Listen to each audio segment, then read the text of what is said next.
Nyawah kung. Nyawah. Nembe bleduk.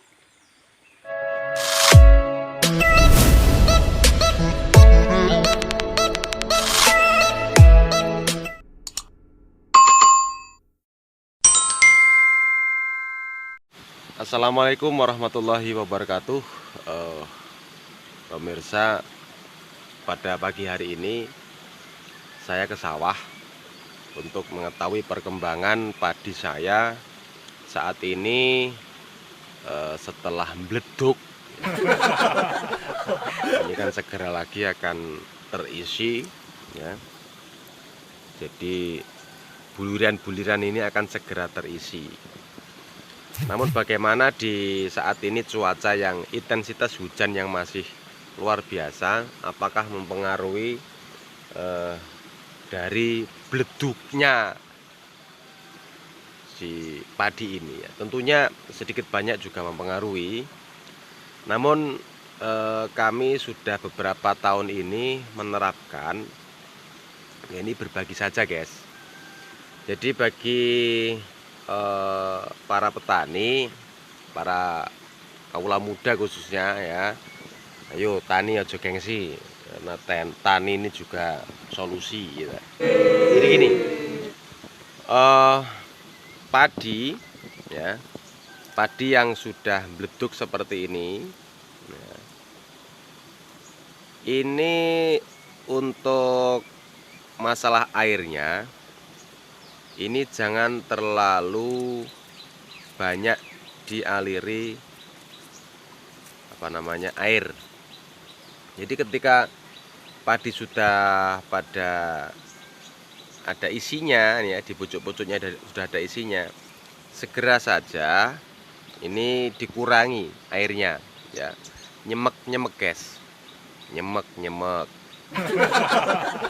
Terus ketika sudah yang di pucuk ini sudah ada yang menguning, 2 bahkan ya 1/4-nya ya, ini segera dikeringkan.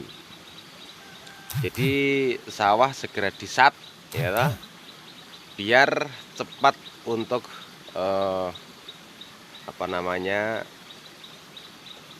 tua. Si padi cepat keras, padi cepat menguning. Tapi bukan berarti menguningnya itu karena kurang air, karena memang ya pemasakan dari kebulir-bulir ini sangat cepat. Jadi aja digenangi terus guys. Jadi ketika sudah diingkluk gitu, segera disat. Ini pengalaman saya. Terus yang kedua kalinya, bahwa ini kan mau musim gadu atau penanaman yang kedua ya.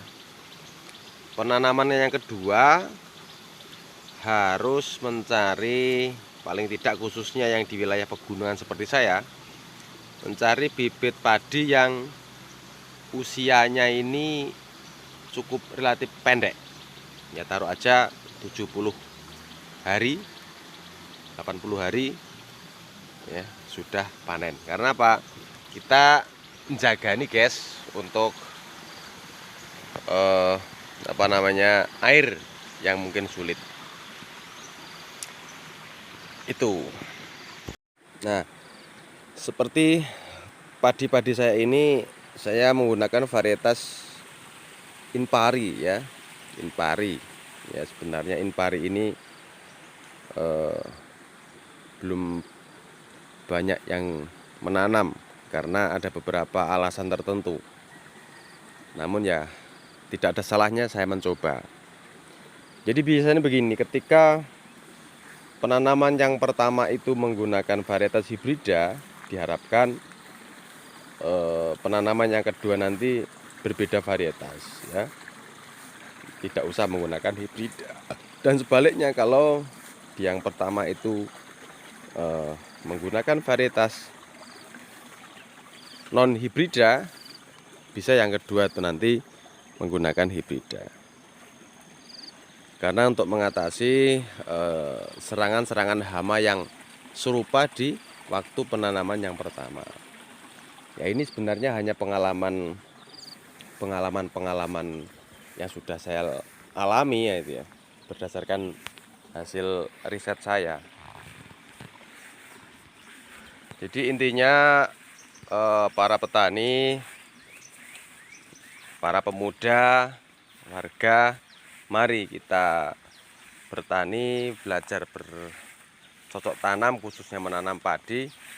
Jangan gengsi, yang muda-muda ini juga tidak ada salahnya, karena petani juga berhak untuk kaya. Ya, petani juga berhak untuk kaya. Terus selanjutnya mengatasi bagaimana untuk di tanaman yang kedua ini. Tentunya kita harus memperhatikan di tetangga kita, maksudnya di sebelahan kita ini menanam varietas apa. Kalau bisa memang sebenarnya ini harus sama sih ya, satu komplek ya, satu lokasi ya, itu seharusnya kalau bisa home itu sama varietas lebih bagus, karena untuk penanganan dari hama itu sendiri juga enak kan, begitu kan. Karena berbeda jenis tanaman padi itu juga jenis serangan-serangan penyakit itu juga berbeda-beda, tidak sama. Yang satu ada yang potong leher, yang satu ada puso, ada jamur, itu berbeda-beda. Maka sebenarnya kalau para petani ini adalah kompak ya dalam rangka untuk menanam, dan juga kompak dalam mengatasi persoalan penyakitnya, itu sebenarnya mudah untuk menangani penyakit yang berada di tanaman padi kita. Contoh,